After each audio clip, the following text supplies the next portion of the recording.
Practice number 10, so we're a third of the way there. Don't know a whole lot more than I did yesterday. Got a lot of good work in today. You know, refs were out there. We probably had 30 plays of a controlled team period, and then probably 30 plays of situations to where the refs were involved and we moved the ball and kept, you know, all that stuff. So that's good. That's good. It's good work.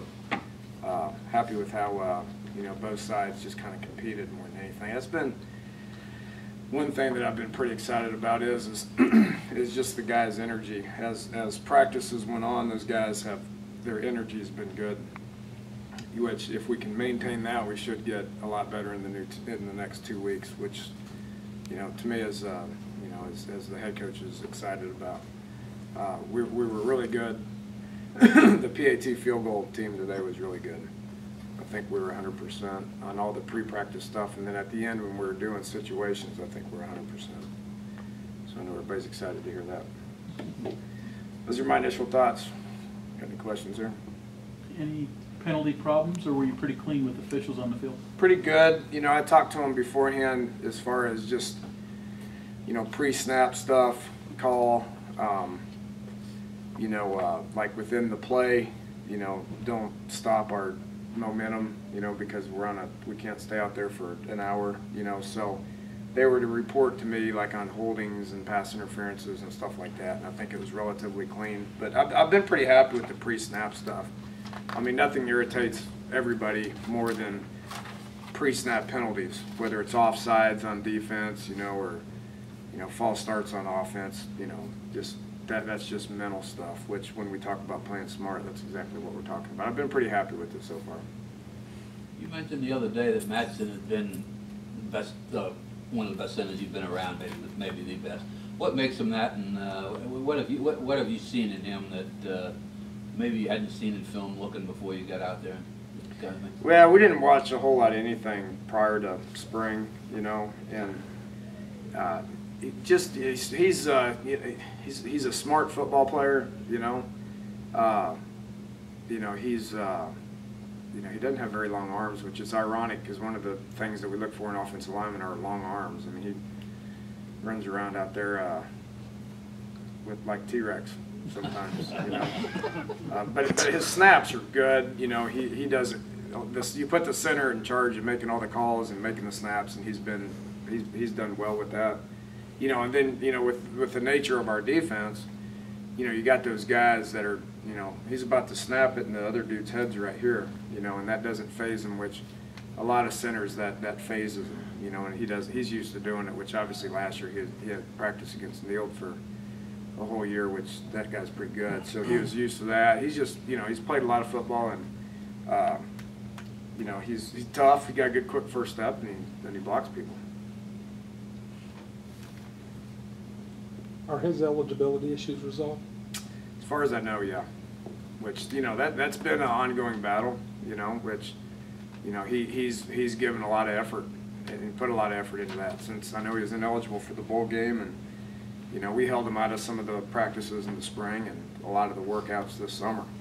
And he's done a lot to overcome, you know, the hole that he was in, and, you know, we're working with him and he's working with us, so we're going to try to get that rectified to where it doesn't happen again. As far as running the offense, what are you seeing that you're liking out there, and what are some of the mistakes that either they're still making or the things they're trying to clean up, I guess? Oh, you know, there's a lot. It's very broad, you know. The list would be very long. You know, it's just such a process, you know, to where, you know, mistakes that happen, and one day you go out there and you may rectify them, but then others appear. I mean, it's a constant just battle on, you know, this time of the year when you're just, you know, for 2 straight weeks, like all through spring ball, it's the same thing about a constant trying to get better. In camp, it's just about trying to get better. And then you kind of switch gears into a game plan mode where you just try to learn what to do and who your opponent is, and then hopefully go out and get better and better each week individually and as a unit. So that's too broad to talk about, really, you know. I mean, it's just like just staying the course. I talked to him a whole bunch about staying the course, offensively, defensively, special teams wise. It's all the same. Just stay the course, keep playing hard, as long as their effort's good, as long as their energy's good, which I've been really happy about for 10 practices, then the rest of it, they should get better every day. Talk about the energy level there. Is there a risk of it becoming monotonous, drilling the same things over and over, or do you feel like there's enough variation that it keeps the guys kind of locked in and focused on what they're doing? So far, it's been good. You always deal with that in camp a little bit, you know, to where you get, I mean, you're going to get tired of practice against each other. I mean, that happens everywhere, you know. I mean, we do a lot of things within the boundaries of our schedule to keep their attention and keep their legs and keep them motivated and all that, but eventually they're going to get tired of practicing against each other. And then after that 2 to 3 weeks is up, and you get more of in a game plan mode where you're more against the scout teams and stuff, you know, to where then you hone in on who your opponent is and try to get your team chemistry as good as you possibly can where you can win the game. I've heard a lot of people describe your offense, but how do you describe it?